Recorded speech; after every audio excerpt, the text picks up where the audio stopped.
इतनी सोनी बहू रब सबको दे। ये तेरी नई जिंदगी है पुत्र, आगे कदम रख।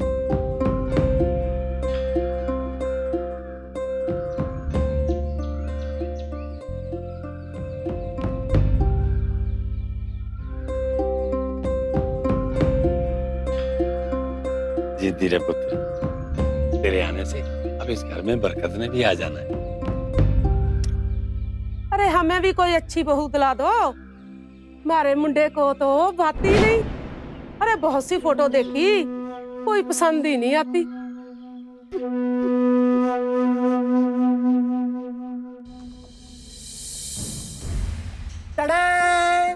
अरे पीछे हट, डर गई तो? ओहो, भाभी के साथ पंगे अगर देवर नहीं लेगा तो और कौन लेगा? भाभी आप डरे नहीं ना? बस अरे आके बैठने दिया नहीं, लग गया खटखट करने। आओ आओ भाभी, आपका ही कमरा है। एक फोटो मेरे साथ देख फोटो। ओह, वाह। कुछ लगते हैं आप तो बहुत ब्यूटीफुल। अरे बच्चों चलो तुम बाहर, ये वाली तुम दलेर को बुला लाओ। अरे उठ, अपना पिटारा उठा। अच्छा, एक लास्ट बात भाभी, आपकी जो लुक्स है ना और आपकी स्माइल है, किलर है बाय गॉड किलर। जब भी आप बोर फील हो रहे हो ना, आप एक आवाज लगा अरे देना। चल मैं ऊपर से दौड़ा चलाऊंगा। चल आराम करने दे उन्हें। और हम चले आए, चल जान हथेली पर ले आए।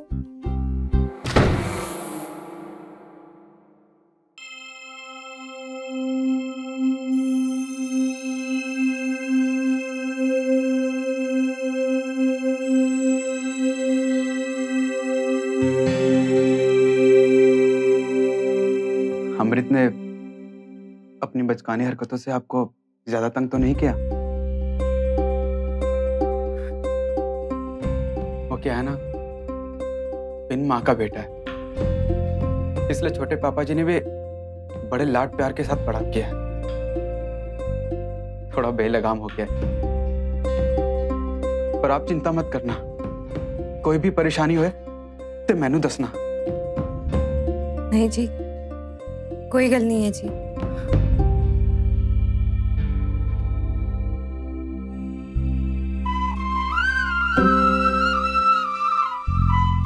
मैं कितना खुशकिस्मत हूं ना कि मुझे तेरे वर्गी सोनी वोटी मिली है। वादा करके तू मैनू छट के नहीं जाएगी। मैं तुझे बहुत प्यार करूंगा जिंदगी भर, जितना किसी ने भी किसी और को नहीं किया होगा।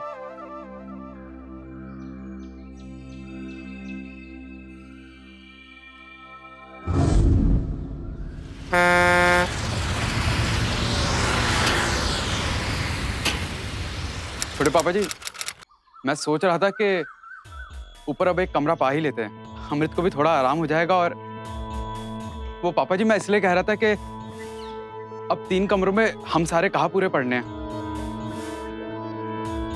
अमृत का भी पढ़ाई का आखिरी साल है, इसको पढ़ने के लिए अलग जगह तो चाहिए ना। बाकी मैं और मिनी ऊपर शिफ्ट कर जाएंगे। पुत्र जी, कमरा तो डलवा दूं, फिर ऐसे ही धीरे धीरे बंटवारे की बात भी शुरू हो जाएगी। फिर हुन तेरी शादी। लेकिन छोटे पापा जी, एक कमरा पाने से कौन सा बंटवारा हो जाना है? वैसे भी मैं तो सबकी तकलीफ देखकर ही बोल। ने सुना नहीं जोगी ने क्या कहा? कोई कमरा वमरा नहीं डालेगा। पर पापा जी मैं तो बस, मैंने जो कह दिया वो कह दिया।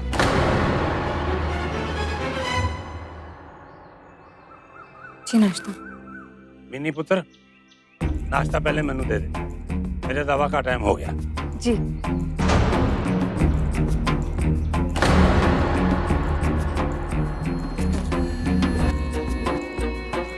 मुझे लेट हो रहा है, मैं दुकान पे जा रहा हूँ। सुनिए, एक मिनट रुकिए। ये पराठे पैक किए, आप रास्ते में खा लीजिए।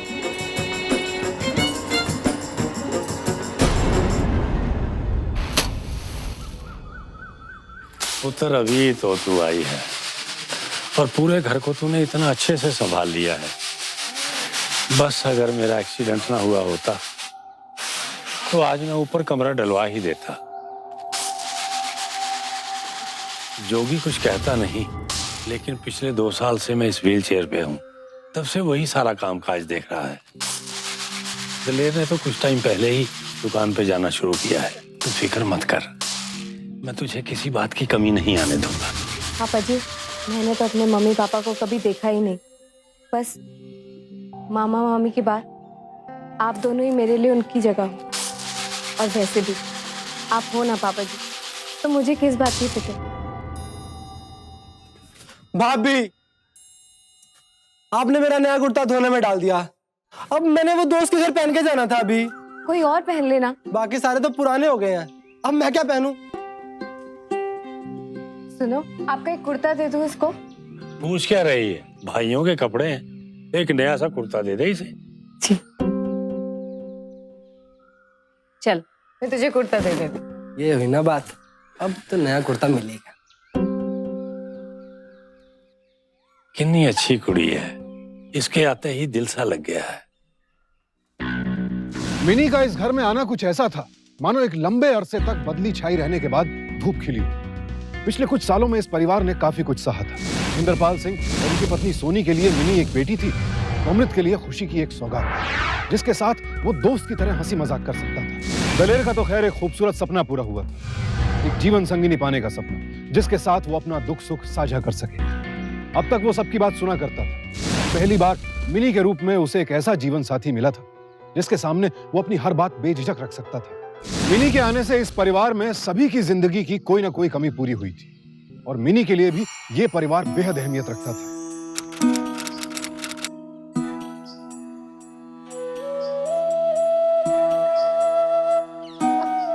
ओहो, ये तो साबुन के पानी से भी नहीं हो रहे। दर्द हो रहा है मुझे। मेरी तो बड़ी इच्छा थी कि करवा चौथ पे तू ये ही कड़े पहने। मुझे ये दलेर की दादी ने मुझे दिए थे। क्यों जी, याद है तुम्हें? हाँ हाँ याद है, सब याद है मुझे। मैंने बड़ी भूख लग रही है, कुछ खाने को ले आ। बड़े वक्त पे आया पुत्र, ले ये कड़ा पहना मिन्नी को। वो क्यों पुराने जेवर पहनाने में तुली हो? कल जाकर नया कड़ा ले देना। और दिलेर तू जाना इनके साथ, चेक मैं दे दूंगा। अच्छा तू एक काम कर, मेरे पास आ और देख इसकी कौन सी तार निकली हुई है। आजा आजा, जल्दी आजा। आ रहा हूँ पापा जी। भाभी, भाभी आज ना आपकी बड़ी याद आई मुझे। आपके आलू के परोंठों ने मुझे पढ़ने ही नहीं दिया। आज ट्यूशन छोड़ के आया हूँ मैं। बड़ी भूख लगी है भाभी, सब कुछ छोड़ो और मुझे परोंठे खिला दो भाभी। चल, पहले तुझे आलू के पराठे खिला दे। जल्दी करो जल्दी, बहुत भूख लगी है। मेरे को तो ना रजिस्टर में भी परोंठे दिख रहे थे, जब देखूं परोंठे।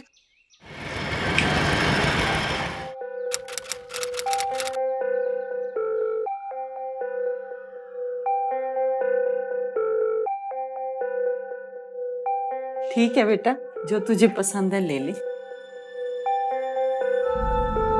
अरे ये ले लेना बेटा, ये देख कितना खूबसूरत है।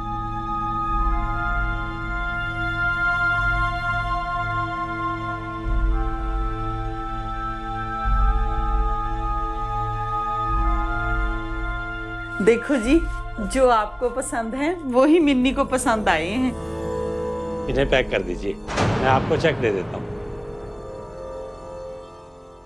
राजी, आपने मिन्नी के लिए 50,000 का कड़ा ले दिया और एक बार भी बताया नहीं मुझे। देखिए, अब वो पहले वाली हालत नहीं रही है कि हम ये अनाप शनाप खर्चे उठा सके। वो अपनी बेटी को कड़ा देने के लिए मैं तेरे से पूछूं? देखिए प्राची, आप बुरा मत मानना, लेकिन अब वो बात नहीं रही है हमारे धंधे में। खर्चे कम होने का नाम ही नहीं ले रहे, और फिर आप भी हाथ नहीं बटा पाते।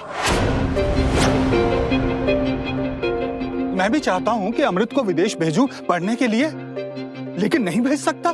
जोगी, तूने कभी मेरे साथ ऐसे बात नहीं की है। अब क्योंकि मैं अपाहिज हो गया हूँ तो तू कुछ भी बोलेगा? रहने दे, अब मैं बहुत जल्द काम पे लौटूंगा और दिखा दूंगा कि कैसे करते हैं धंधा। पापा जी, वो निम्मी बुआ का फोन आया था। बिंदिया का 15 तारीख का ब्याह तय हो गया है। हम सबको बुलाया है।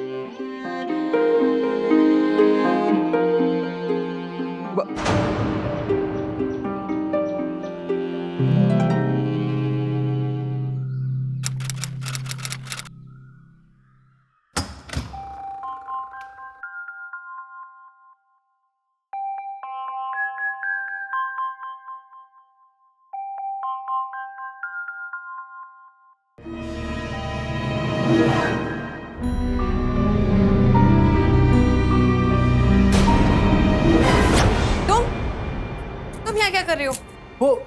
वो भाभी बाहर बहुत शोर हो रहा था, मुझे लगा कमरा खाली है तो मैं पढ़ने अंदर आ गया।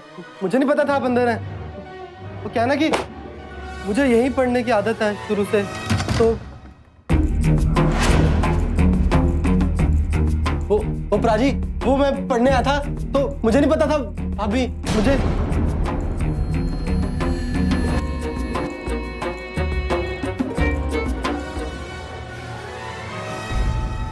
जोगी, आज ही मकान की कीमत निकलवा और 2 हिस्सों में बंटवारा कर दे। जब घर में शक बस जाए तो उससे अलग हो जाने में ही समझदारी है। बंटवारा? परिवारांच कभी कभी ऊंच नीच हो जाती है प्राजी, पर इसका मतलब ये तो नहीं कि भाई भाई अलग हो जाए। छोटे पापा जी ठीक कह रहे हैं बाबा जी, बंटवारे की जरूरत नहीं है, मैं सबको संभाल लूंगा। दलेर, इसमें संभालने की कौन सी बात है? छोटी छोटी बातों से बड़े बड़े फसाद हो जाते हैं। आज जो हुआ सो हुआ, मुझे आगे की भी सोचनी है। मिनी आखिर मेरी जिम्मेदारी है, मैं उसे शर्मिंदा या परेशान नहीं देख सकता। पर पापा जी सब ठीक है, छोटी सी बात है और इसमें अमृत की कोई गलती नहीं। मैं जो कुछ कर रहा हूँ सबकी भलाई के लिए कर रहा हूँ। लेकिन मैं इस घर से नहीं जाना चाहता। दादी और मम्मी जी की यादें हैं यहाँ पे। तू नहीं जाना चाहता तो मत जा, मैं दलेर और इन दोनों को लेकर चला जाऊंगा। तू कल ही इस घर के हिस्से की बात कर। लेकिन पापा जी हम लोग ऐसे बस, मैंने जो कह दिया तो कह दिया। सोनी जी, मैं कुछ देर आराम करना चाहता हूँ, मुझे कमरे में ले चलो। इंद्रपाल सिंह जी के फैसले से मानो घर के सभी सदस्यों पर बिजली गिर पड़ी। एक छोटी सी गलतफहमी की वजह से घर का बंटवारा हो रहा है।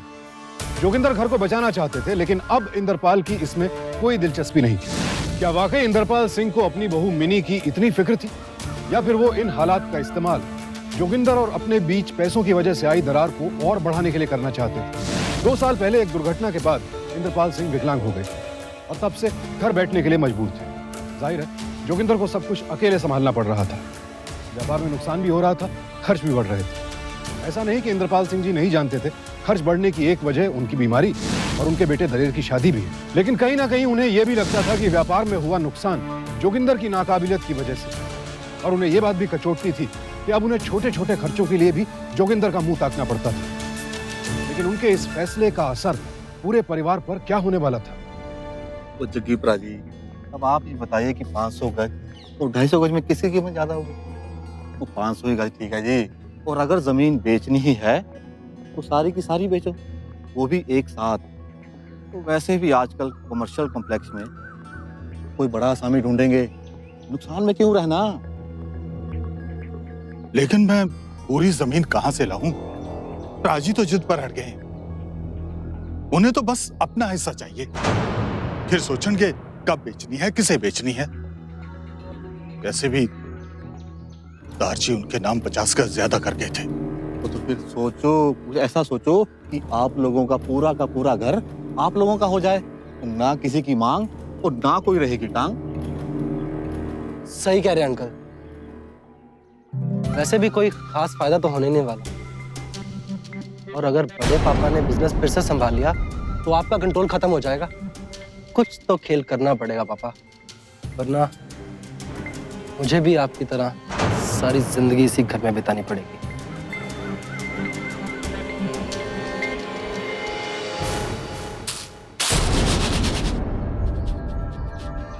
अगले हफ्ते से मैं भी दुकान पे जाना शुरू कर दूंगा। आखिर कब तक यूं बेबस हुआ था, मैं दूसरों पे बोझ बना रहूंगा। चलो जी, ये तो बहुत अच्छी बात है। घर से बाहर निकलोगे तो दिल भी लगा रहेगा, और जो बंटवारे शटवारे की बातें हैं ये भी दिमाग से जाती रहेंगी। पापा जी, निम्मी बुआ के यहाँ से बिंदिया की शादी का कार्ड आया है, और मम्मी जी ये मिठाई भी भेजी है। अच्छा,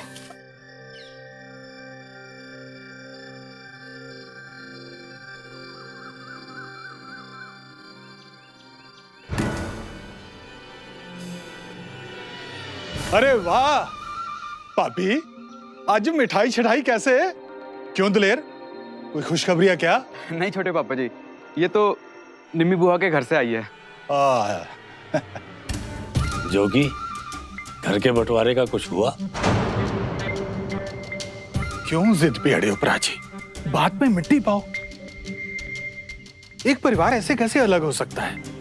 नहीं जोगी, बच्चे अब बड़े हो गए हैं, कुछ तो सोचना ही पड़ेगा। वो छड्डो प्राची, इन बच्चों की गलत फहमी में हम अपना बुढ़ापा क्यों गुआएं? देखो, मैंने अमृत को समझा दिया है। दिलेर बेटा, अब तू भी समझ जा।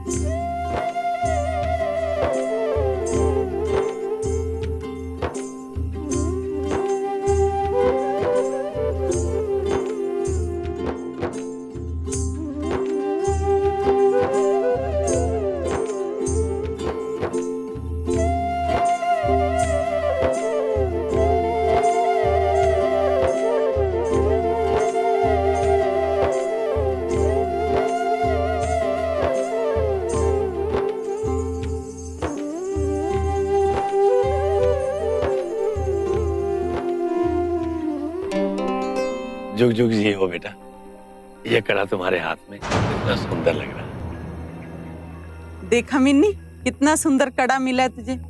मेरे तो करवा चौथ को 25 साल हो गए, आज तक एक चेन नहीं दी। बड़ी किस्मत वाली है मिन्नी तू तो। मैं अभी आता हूँ। पापा जी, मैं थाली रखकर अभी आपको लेने आती हूँ। ठीक है बेटा। चलिए मम्मी।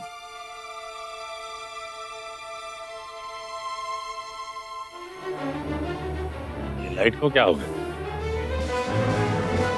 अरे अरे कौन हो तुम? कहाँ ले जा रहे हो मुझे? क्या कर रहे हो तुम? और क्या हाल? पापा जी, पापा जी, कौन है? कौन है वहाँ पे? पापा जी, कौन था वो? पता नहीं बेटा। आप ठीक तो हैं? हाँ बेटा। क्या हुआ? किसी ने पापा जी को नीचे धक्का देने की कोशिश की। कौन? पता नहीं, अंधेरे में भाग गया, दिखा ही नहीं। पापा जी आप नीचे चलो। आओ। चलो। एक तरफ तो इंद्रपाल सिंह जी को किसी ने जान से मारने की कोशिश की, दूसरी ओर जोगिंदर और अमृत किसी ऐसे काम में लगे हुए थे जिसकी खबर किसी को भी नहीं थी। अंदर ही अंदर कोई बड़ा षड्यंत्र रचा जा रहा था। जोगिंदर ने किसी तरह समझा बुझाकर इंद्रपाल सिंह जी को बंटवारा ना करने के लिए राजी तो कर लिया था, लेकिन उन पर हुआ यह हमला कई सवाल खड़े कर रहा था। क्या जोगिंदर और अमृत इस हमले के लिए जिम्मेदार थे? क्या वाकई इंद्रपाल सिंह की जान को खतरा था? जोगी, ये हिसाब तो बिल्कुल कच्चा है, ये एंट्रीज तो गलत हैं। प्राची,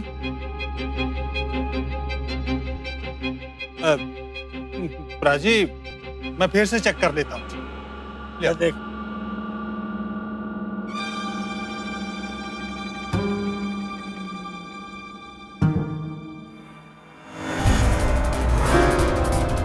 ये लाइट को क्या हो गया? कौन है? तो कहीं फ्यूज तो नहीं गया? लगता है प्राची फ्यूज ही उठ गया। मैं जरा देख के आता हूँ। कौन है? कौन है यहाँ पे? तुम बोल के नहीं रहे, कौन है? कौन हो तुम? दिलेर, दिलेर पुत्र। दिलेर अभी लौटा नहीं है।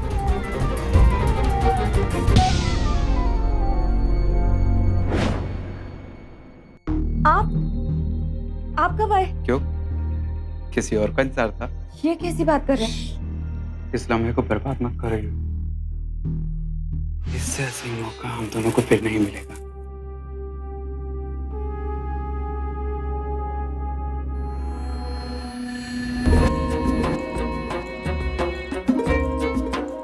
मिनी बेटा, मुझे पापा जी बुला रहे हैं। मैं अभी आती हूँ, उनको कुछ काम होगा मुझसे। जाओ, पापा जी को शायद तुम्हारी जरूरत मुझसे ज्यादा है। अभी आती हूँ। जाओ।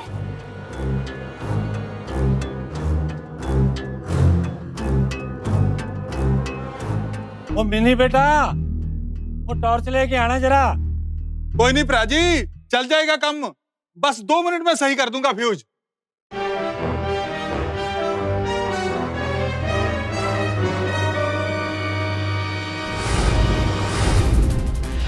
कौन है वहाँ पर? बाबूजी, बाबूजी, बाबूजी। एक हफ्ते के अंदर यह लगातार दूसरा जानलेवा हमला था इंद्रपाल सिंह पर। इन हमलों से इतना तो साफ हो गया था कि वो किसी बड़ी साजिश के शिकार होने वाले थे। लेकिन कौन रच रहा था यह साजिश? इन 2 हमलों के बाद इंद्रपाल सिंह जी के साथ हर वक्त कोई ना कोई रहता था। इन हमलों ने इंद्रपाल सिंह को तोड़कर रख दिया था। सोनी और मिनी मत्था टेकने गुरुद्वारे तो रोज जाती ही थी, लेकिन सोनी के मन में असुरक्षा की भावना अब इस कदर घर कर गई थी कि वो अपने पति की सुरक्षा के लिए पीर बाबाओं और फकीरों के चक्कर लगाने लगी। आस्था रखना अच्छी बात है, लेकिन खौफजदा होकर सोनी ने अंधविश्वास का सहारा लिया, जो कि गलती थी। अंधविश्वास और आस्था में फर्क समझना बेहद जरूरी है। इधर इन 2 हमलों के बाद अगले 1 महीने तक इंद्रपाल सिंह के साथ कोई और अनहोनी नहीं घटी। इसीलिए परिवार वालों ने इन हमलों की सूचना भी पुलिस को नहीं दी, जो उन सब की बहुत बड़ी गलती थी। पापा जी, आप तो बिना मतलब की जिद कर रहे हैं। आप चलते तो सबको अच्छा लगता ना, और निम्मी बुआ जी भी खुश हो जाती। मैं जानता हूँ पुत्र कि तू क्यों चाहती है कि मैं साथ चलूं। तू घबरा मत, कोई मुझे कुछ नहीं करने वाला। वैसे भी ये शोर शराबा मुझे पसंद नहीं, सब परेशान होंगे। तू जा और मौज करके आ। वैसे भी शादी के बाद तुझे ऐसे मौके मिले कहाँ? देखो ना मम्मी जी, बिना मतलब की जिद कर रहे हैं। चल पुत्र, इन्होंने सुननी तो है ही नहीं। मुझे भी तो ये धक्के से ही भेज रही है, नहीं मैं ही यहाँ रुक जाती। भैया आप लोग तैयार हुए कि नहीं हुए? मैं तो तैयार हो गया भाई। वो छोटे पापा जी और अमृत, वो दोनों तो चले गए बंटी के साथ। कह रहे थे मिलने के लिए देर ना हो जाए, और अगर आप लोगों की बातें भी खत्म हो गई हो तो हम भी चले। हम तो तैयार ही हैं, बस मिन्नी को इनकी फिक्र लगी आप हुई है। तो ना बेकार में फिक्र कर रहे हो। मैं आऊंगा ना शादी से खाना लेकर के। अब पापा जी ब्याह में नहीं जा सकते, कम से कम खाना तो खा ही सकते हैं, है कि नहीं? और वैसे भी कौन सा हवाईजहाज उड़ा के आना है, गड्डी चलानी है तो आना है। पैरी पहना मैं आना उन्हें। ठीक है पापा जी, आप अपना ध्यान रखना, और मैं खाना भेज दूंगी, आप खाइएगा जरूर। ओ मिनी, छेती कर यार, नहीं तो बुआ जी ने बारात लेके हाथी आना है। हाँ चला जी।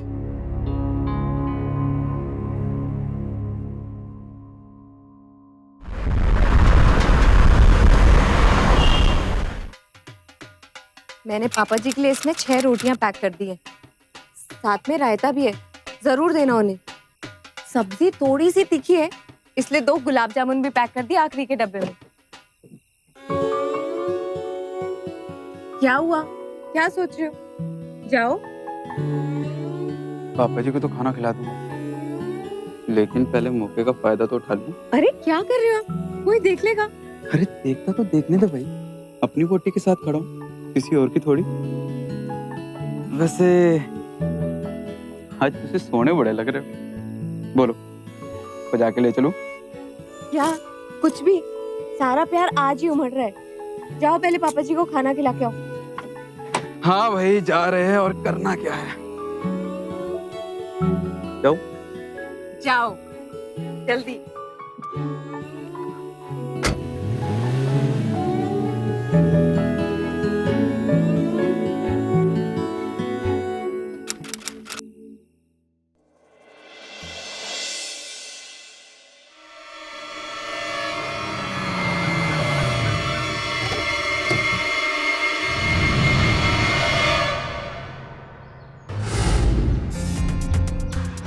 कब से लापता है? जी वो कल रात को जब मैं खाना लेकर आया था उनके लिए, तो पापा जी घर पर ही थे, सही सलामत। लेकिन हो सकता है कि उसके बाद ही कुछ हुआ हो। आप में से कल कौन कौन शादी में था? जी सब थे जी। मैं और मेरा पुत्र अमृत थोड़ी देर पहले निकल गए थे जी, और ये लोग कुछ आधा घंटा बाद में पहुंचे। सवेरे जब घर वापस आए तो देखा कि प्राजी का कमरा उथल पुथल था। ये व्हीलचेयर कैसे गिरा हुआ है? पापा जी कहाँ हैं? पापा जी की शॉल। राजेश तू कमरे में देख क्या? आप इधर देखो जाके। पापा जी पापा जी एक मिनट। राजेश तुम तो घर आए थे ना, तब पापा जी कहाँ थे? मैं जब घर आया था पापा जी घर पर थे सही सलामत। वो ना तो घर में थे जी और ना ही मोहल्ले में। लगता है जी ये किसी का खेल है जी, नहीं तो हमारी तो किसी से दुश्मनी ही नहीं है जी। पहले कभी कोई ऐसा हादसा हुआ है? जी जी पापा जी पे पहले 2 बार हमला हुआ है। एक बार किसी ने उन्हें छत से धक्का मारने की कोशिश की और दूसरी बार किसी ने उनका गला घोटने की कोशिश की। किसने? पता नहीं जी, कोई दिखाई नहीं। और आप लोगों ने पुलिस में कंप्लेंट करवाने की भी नहीं सोची? आप कह रहे थे आपका बेटा अमृत आपके साथ था, कहाँ है वो अभी? वो तो जी रात को ही चला गया था शादी के बाद अपने दोस्तों के साथ। कहाँ? जी सब लड़के वहीं कहीं आसपास ही थे जी। हो सकता है जी वो अपनी बुआ के यहाँ ही हो। हम तो जी अपने भरा जी को ढूंढने में लग गए जी, उसके बारे में सोचा ही नहीं। फोन लगाइए उसे।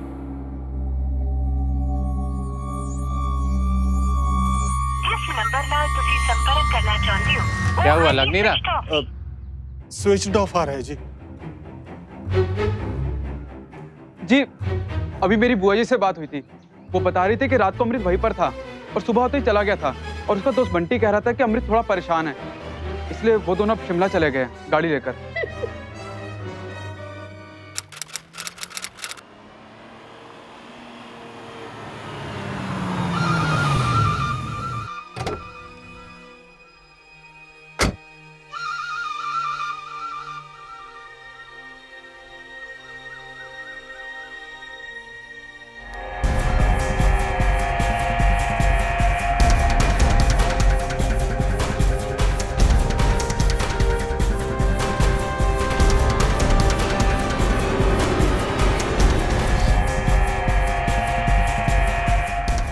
रुक जा, नहीं तो गोली मार दूंगा।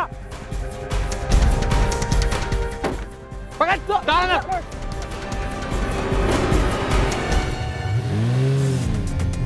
मैं कुछ नहीं जानता सर, मुझे कुछ नहीं पता सर। मेरे पापा कहाँ है? मेरे पापा तो मान लिया तू कुछ नहीं जानता, पर ये तो जानता है कि भाग क्यों रहा था। मुझे कुछ नहीं पता साहब। क्या बोलेंगे तेरे पापा जी? क्या जानते हैं जो तू नहीं जानता है? मैंने कुछ नहीं किया साहब। मैंने कुछ नहीं किया साहब, मैंने कुछ नहीं किया। मुझे नहीं पता साहब। जाओ भाई इनके पापा को लेके आओ, शायद वही कुछ ज्यादा जानते हैं। मेरे को नहीं पता साहब। नहीं बंद मारा साहब, बंद मारा। आइए आइए आइए जिनके पापा जी। क्या बोल रहा है ये कह रहा है कि आप कुछ ऐसा जानते हैं जिससे बच सकता है। अब आप ही कुछ सीधे सीधे बता दीजिए, वरना आपकी ऐसी हालत करते हुए मुझे अच्छा नहीं लगेगा। मेरे पुत्र को मत मारिए, बता दो राजी और मेरे बीच में कुछ टाइम पहले घर और बिजनेस को लेकर मनमुटाव हुआ था। अब वो बात नहीं है हमारे धंधे में, खर्चे कम होने का नाम ही नहीं ले रहे और आप भी हाथ नहीं बढ़ा पाते। जोगी, तूने कभी मेरे साथ ऐसे बात नहीं की है। अब क्योंकि मैं अपाहिज हो गया हूँ तो तू कुछ भी बोलेगा। वो ये समझते थे कि मैं बिजनेस को चंगे ढंग से नहीं संभाल रहा हूँ और वो सारा कंट्रोल धीरे धीरे दलेर के हाथों में दे देना चाहते थे। और उस टहनी घर को लेकर भी वो जिद पर अड़े हुए थे। वो सिर्फ अपना हिस्सा चाहते थे ताकि वो दलेर और अपने परिवार के साथ शहर में जाकर नई कोठी बना ले। फिर मेरे पास क्या बचता है इसमें पैसा?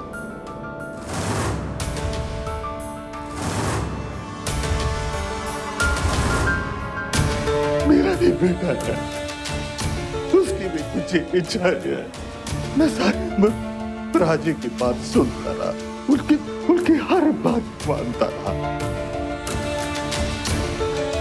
फिर थोड़ी देर बाद उनके पुत्र दलेर की शादी हो गई। शादी के बाद उनको इंडी और दलेर के सिवाय कुछ दिखता ही नहीं था। फिर मैंने और अमृत ने प्लान बनाया पहले तो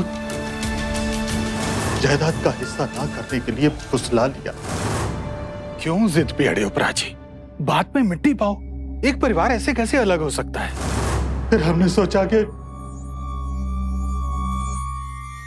उनको किडनैप करके हम उनकी जायदाद अपने नाम करवा लेंगे, और अगर जरूरत पड़ी तो उनका कत्ल भी कर देंगे।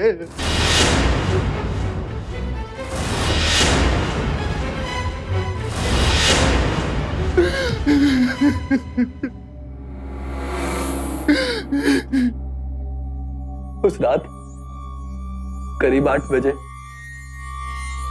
मैं बड़े पापा को खाना देने के बहाने घर गया।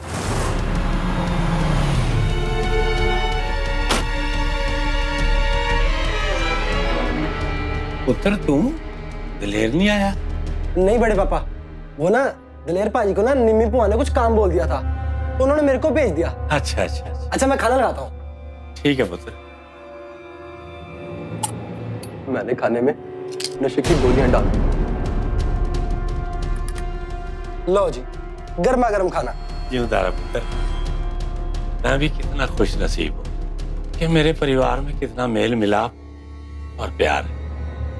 वो मैं पागल हूँ, पानी लाना तो भूल ही गया मैं। अब पानी लेके आया।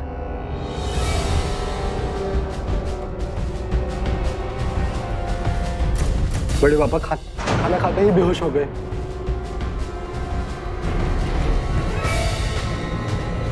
मैंने उन्हें ना घसीट कर गाड़ी में डाल दिया। मुझे याद आया मैं टिफिन तो अंदर ही भूल गया हूँ। मैं फटाफट भागा, मैं टिफिन लेके आया, और जैसे ही मैं वापस आया तो मैंने देखा वो वहां बड़े पापा नहीं थे। ये कहाँ गया? अब मैं सच कह रहा हूँ, वो बड़े पापा नहीं थे, वो गायब हो गए थे। मेरे को कुछ समझ ही नहीं आ रहा था। मैंने सोचा मैं पापा को फोन करता हूँ। मैंने फोन निकाला, उसमें बैटरी नहीं थी, डेड। मुझे कुछ समझ ही नहीं आ रहा था। मैं फटाफट बुआ जी के घर चला गया। वहां जाके देखा तो मेरे घर वाले पहले ही जा चुके थे। मुझे कुछ समझ नहीं आ रहा था। मैंने शराब पीनी शुरू करी, और तब तक पीता गया जब तक बेहोश ना हो गया। मुझे जब होश आया, फोन चार्ज किया तो पता लगा दिलेर पाजी की उस पे बहुत सारी मिस कॉल्स थी। मुझे लगा बड़े पापा ने सब कुछ बता दिया होगा। मैं बहुत डर गया। मुझे कुछ समझ नहीं आया मैं करूं क्या। मैं गाड़ी उठा के शिमला चला गया। मैं सच्ची बोल रहा हूँ सर, मेरे को कुछ नहीं पता। मैंने कुछ नहीं किया साहब। ये सच कह रहा है इंस्पेक्टर साहब, इसे और कुछ नहीं पता, कुछ नहीं पता। लॉकअप में डालो इन दोनों बाप बेटा को। पापा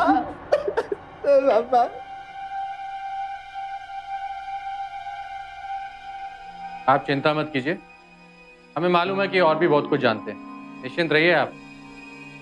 हमें सब मालूम है कि मोटी चमड़ी वालों की खाल कैसे उधेड़ी जाती है। अपने बेटे के साथ मिलकर एक भाई ने अपने ही भाई के खिलाफ इतनी बड़ी साजिश रच डाली, वो भी सिर्फ जायदाद के लिए। जायदाद का झगड़ा कई अपराधों को जन्म देता है, भाई को भाई की जान का दुश्मन बना देता है। नेशनल क्राइम रिकॉर्ड्स ब्यूरो के अनुसार सन 2012 में 3169 कत्ल हुए सिर्फ जायदाद की वजह से। साफ जाहिर है आज के दौर में रुपया रिश्तों पर भारी पड़ रहा है। लेकिन यह बात समझ से परे है कि अमृत ने अपने इकबालिया बयान में यह क्यों कहा कि उसने इंद्रपाल सिंह का अपहरण नहीं किया था। अगर उसकी माने तो इंद्रपाल सिंह उसकी साजिश का शिकार होने से पहले ही गायब हो चुके थे। और अगर वो सच कह रहा था तो फिर साजिश के अंदर एक और साजिश किसने रची? हमको भी पापा जी की कोई खबर नहीं है। मैं तो सुबह खेतों में भी देख कर आया था। चंगा जी, मैं आपके फोन का इंतजार करूंगा। क्या हुआ जी? कुछ पता चला पापा जी का?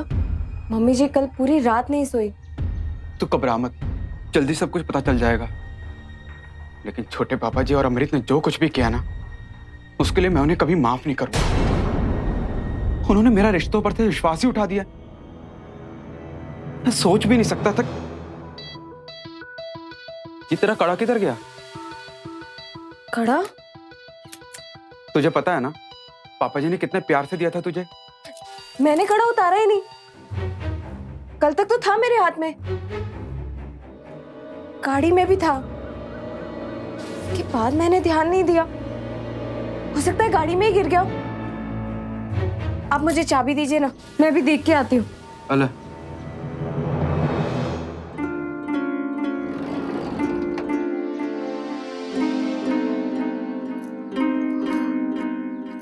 रब दे शुक्र है मिल गया।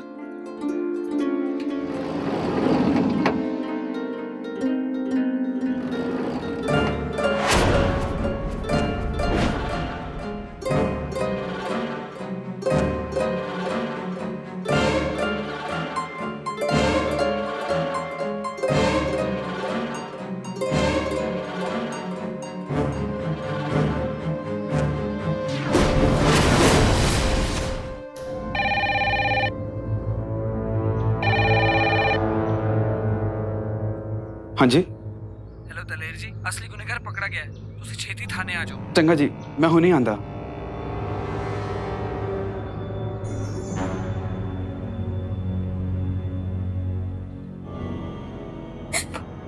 खेल तो अच्छा खेला आपने, पर जो सच है वो ज्यादा देर छुपता नहीं है। मैंने तू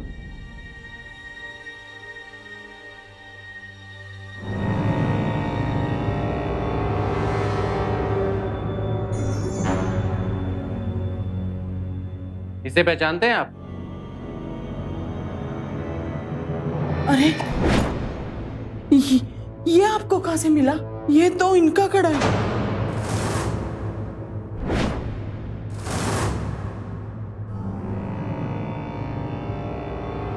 अब सब मैं ही बोलूंगा या आप भी कुछ बताएंगे? दिलेर सिंह भैरव,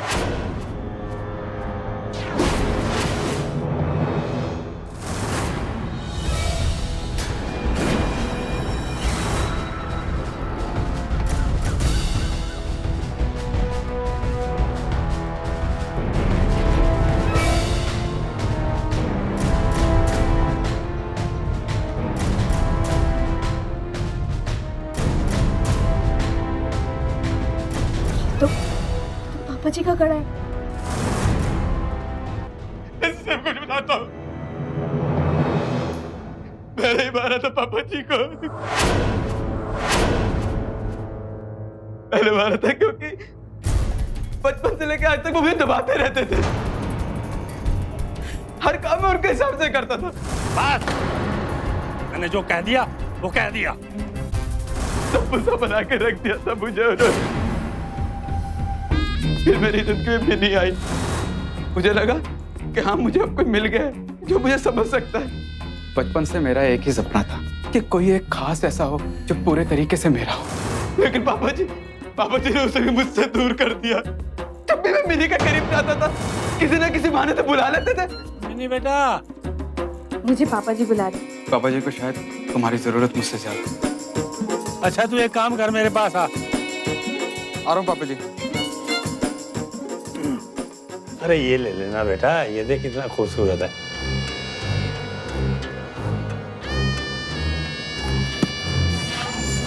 मेरी उससे ज्यादा पापा जी को प्यार करती थी, उनका ज्यादा ख्याल रखती थी। पुत्र, नाश्ता पहले मैंने दे दिया। ये पराठे पैक किए, आप रास्ते में खा लीजिए। जाओ पहले पापा जी को खाना खिला के आओ, भूखे होंगे वो। कभी कभी ना मुझे लगता है कि तू मुझसे ज्यादा ना पापा जी को प्यार करती है।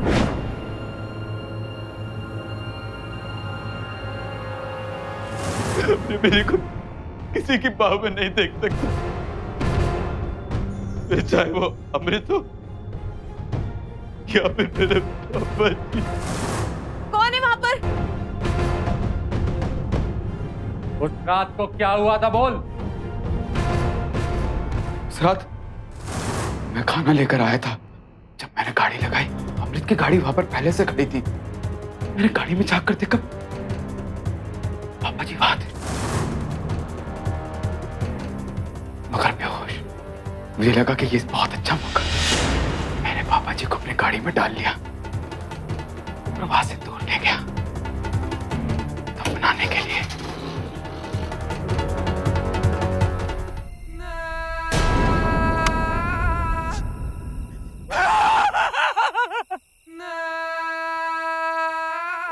पापा जी, मैंने अपने ही हाथों से पापा जी को चिंता लगा दी।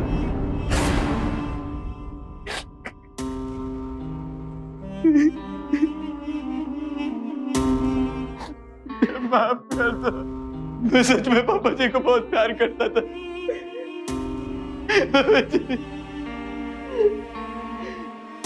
और शायद मेरी नफरत मेरे प्यार पे भारी हो गई, लेकिन मैं उन्हें बहुत प्यार करता था। दलेर को अपने पिता की हत्या के अपराध में आईपीसी की धारा 302 के तहत उम्र कैद की सजा सुनाई गई। साथ ही साथ जोगिंदर और उनके बेटे अमृत को क्रिमिनल कॉन्स्पिरेसी यानी आपराधिक षड्यंत्र रचने के लिए आईपीसी की धारा 120 के तहत 2 साल कैद की सजा सुनाई गई। दलेर सिंह ने अपने पिता इंद्रपाल सिंह जी को जिंदा दफना दिया। क्यों? क्योंकि दलेर की पत्नी मिनी इंद्रपाल सिंह जी का बहुत ध्यान रखती थी, एक बेटी की तरह उनकी हर जरूरत का ख्याल रखती थी। साथ ही इंद्रपाल सिंह भी अपनी बहू को बेटी की तरह चाहते थे, उसका ख्याल रखते थे। ससुर और बहू के बीच ये एक बेहद मर्यादित रिश्ता था, लेकिन ये इस रिश्ते को लेकर आपका और हमारा नजरिया है। शक के शिकार दलेर सिंह जैसे इंसान का नहीं। शक का शिकार इंसान सही और गलत की पहचान ही भूल जाता है, बगैर सोचे समझे, बगैर हालात को परखे किसी भी नतीजे पर पहुंच जाता है। ठीक वैसे ही जैसे दलेर ने अपने पिता की हत्या का फैसला ले लिया, बगैर एक बार भी ये सोचे कि आखिर उसके शक का आधार क्या है। अगर उसने अपनी सोच को भटकने से रोका होता, अगर उसने अपने मन में पल रहे शक के राक्षस पर काबू पाया होता, तो आज ये परिवार यूं तबाह न होता। इसीलिए शक से सावधान रहें, सतर्क रहें। मन में उठ रही किसी भी शंका का समाधान समझदारी और आपसी बातचीत के जरिए कीजिए।